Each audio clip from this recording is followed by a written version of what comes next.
Bonjour à toutes et à tous et bienvenue sur DigiScrapMaker. Nous allons aujourd'hui voir comment créer un code barre. Vous ouvrez donc un nouveau document de 600 pixels de largeur sur 300 pixels de hauteur avec un fond blanc et toujours 300 de résolution.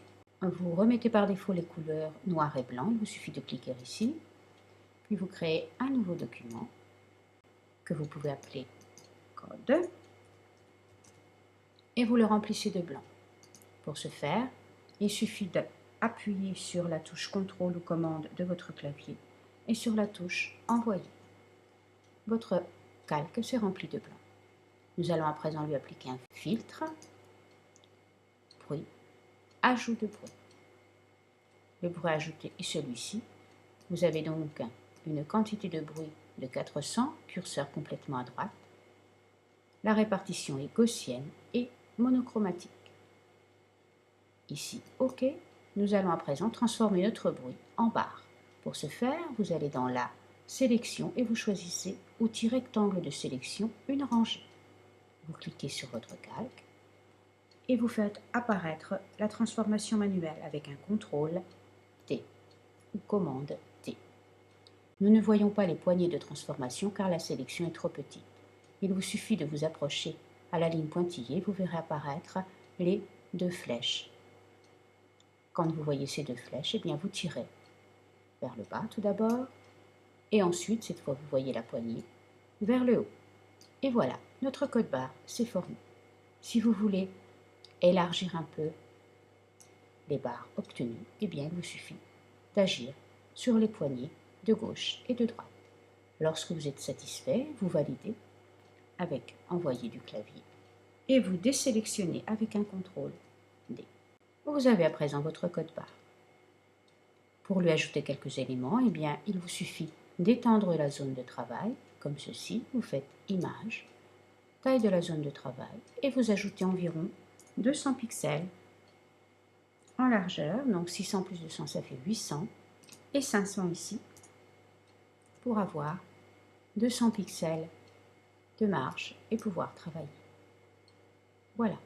Alors, vous pouvez effacer des parties de votre code pour faire un travail proportionnel. Vous pouvez placer des repères. Alors, j'en ai mis un au centre, j'en mets un ici à 20 pixels du bord gauche, à 20 pixels du bord droit, et ensuite j'en mets un horizontal, comme ceci, à peu près. Vous allez à présent reprendre votre outil sélection, mais cette fois-ci l'outil rectangle de sélection, et vous allez, tout en ayant ici ajouter à la sélection comme option, vous allez sélectionner les parties de votre code à effacer. Ici, n'arrivez pas jusqu'au repère, et ici, recommencez un peu après le repère. Jusqu'ici, avec la touche effacée de votre clavier, vous ôtez les parties à effacer. Vérifiez d'être bien sur votre calque code naturellement. CTRL D pour ôter les sélections, puis nous allons ôter aussi les repères pour voir ce que nous faisons. Voilà, nous pouvons à présent ici taper texte, chiffres, commentaires, ce que vous désirez. Je vous conseille de taper un texte par calque afin de pouvoir les modifier si vous le désirez. Alors je vais faire un texte pour vous montrer une astuce. Alors ici, tapons par exemple une date, 06 janvier 2011. Nous le déplaçons avec l'outil de déplacement et nous voyons que si la hauteur est bonne, la largeur, elle, par contre, ne l'est pas. Nous voulons que notre texte remplisse toute la partie ici. Qu'allons-nous faire? Eh bien, nous allons étirer, CTRL T, pour la transformation, et nous étirons notre texte. OK. Nous voyons toutefois ici que nous avons, en étirant les lettres, nous les avons transformées. Alors, pour ne pas transformer les lettres, mais simplement les espacer plus, eh bien, il y a la palette caractères. Alors, je reviens en arrière. Je vais dans la palette caractères. Si elle n'est pas présente, vous l'ouvrez ici dans Fenêtre. Et nous allons, tout en étant bien sur notre calque texte, donc dans la palette caractères, nous allons varier ici l'approche des caractères sélectionnés. Alors ici nous avons une approche de -25. Nous allons développer le menu et aller augmenter cette approche. Il faut faire des essais naturellement. Voilà, ici vous voyez que ça s'est étendu un peu, mais très peu. Nous allons vers 100, ce qui n'est pas mal. 200, ce qui est parfait. Vous allez par tâtonnement forcément jusqu'à ce que vous soyez satisfait. Il existe le contraire. Si ici vous écrivez un texte trop long, eh bien vous pouvez venir dans votre palette caractères et diminuer l'approche des caractères jusqu'à ce que votre texte épouse parfaitement l'espace que vous lui avez réservé.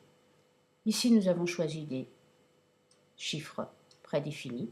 Vous pouvez naturellement ici taper ce que vous désirez. Voilà. Revenons dans notre palette calque. Et nous avons ici notre code barre. Vous pouvez lui ajouter par exemple ici un chiffre ou bien encore une lettre qui peut être prise au hasard ou bien qui fasse partie de votre commentaire. Quand vous avez terminé de décorer votre code barre, eh bien il vous suffit de masquer l'arrière-plan et d'enregistrer le tout en PNG. Vous pourrez ainsi transporter votre code barre sur la page que vous deviez décorer. Je vous montre une autre petite astuce. Alors je crée un nouveau calque que je remplis de blanc et je vais cette fois, toujours dans les filtres, bruit, ajout de bruit, mais cette fois, au lieu de cliquer monochromatique, je décoche monochromatique et j'obtiens un bruit de couleur. OK. Et cette fois, en transformant ici mon bruit, qu'est-ce que j'obtiens? Eh bien voilà, j'obtiens un code barre tout à fait coloré. Vous pourrez ensuite le manipuler exactement comme vous avez manipulé votre code barre en noir et blanc. Voilà, j'espère que ce tutoriel vous a plu et je vous dis à très bientôt sur DigiScrapMaker. Au revoir.